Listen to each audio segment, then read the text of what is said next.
வாழ்க வளமுடன். நீங்களும் உங்கள் அன்பு குடும்பமும் வாழ்க வளமுடன். வாழ்க்கை மலர்கள்ல நாள் ஒரு நற்சிந்தனை. இன்றைய நாளுக்குரிய நற்சிந்தனை நவம்பர் 4.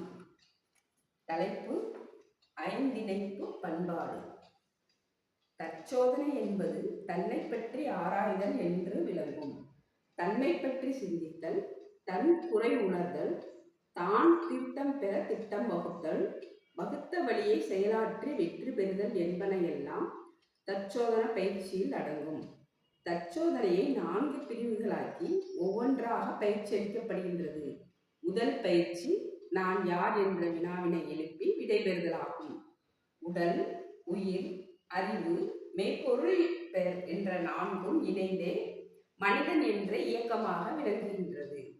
இந்த 4 நிலைகளை பற்றி விளக்கத்தின் மூலமும் சிந்தனையின் மூலமும் உணர்ந்து கொள்வதே மெய்யுணர்வாகும்.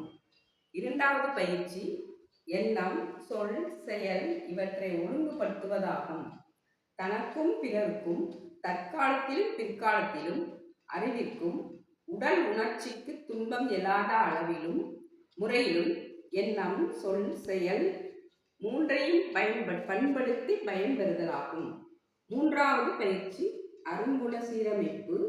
பேராசை, சினம், கடும்பற்று, முறையற்ற பால்கவர்ச்சி, உயர்வு தாழ்வு மனப்பான்மை, வஞ்சம் எனும் 6 குணங்களையும் நிறைமனம், சகிப்புத்தன்மை, ஈகை, கற்பு, நேர்நிறை விளக்கம், மன்னிப்பு என்ற 6 நற்குணங்களாக மாற்றும் பயிற்சி முறையே அருங்குண சீரமைப்பாகும். மனிதன் உணர்ச்சி வயப்படும் போதுதான் அவன் 6 தீய குணங்களாக மாறுகிறான். அறிவின் மயம் நின்ற மாறாத விழிப்பு நிறை பெற்றால் உணர்ச்சி வயமாகாத வழியே இல்லை. மனித இன பண்பாட்டிற்கு அருங்குண சீரமைப்பு இன்றியமையாதது ஆகும். 4வது பயிற்சி கவலை ஒழித்தல். அறியாமை, உணர்ச்சி வயமாதல், சோம்பேறித்தனம் இவற்றால் செயல் தவறுகளும் கணிப்பு தவறுகளும் ஏற்படுகின்றன. இவைகளையெல்லாம் ஆராய்ந்து முறைப்படி எல்லா கவலைகளையும் ஒழித்து நலம் பெற கவலை ஒழித்தல் என்ற பயிற்சி நன்கு உதவுகின்றது.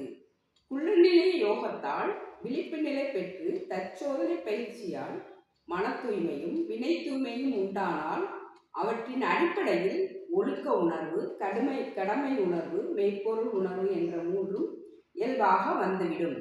எனவே இத்தகைய பண்பாட்டின் பயிற்சி முறையை ஐந்திணைப்பு பண்பாடு என்று வழங்குகிறோம். அருள் தந்தை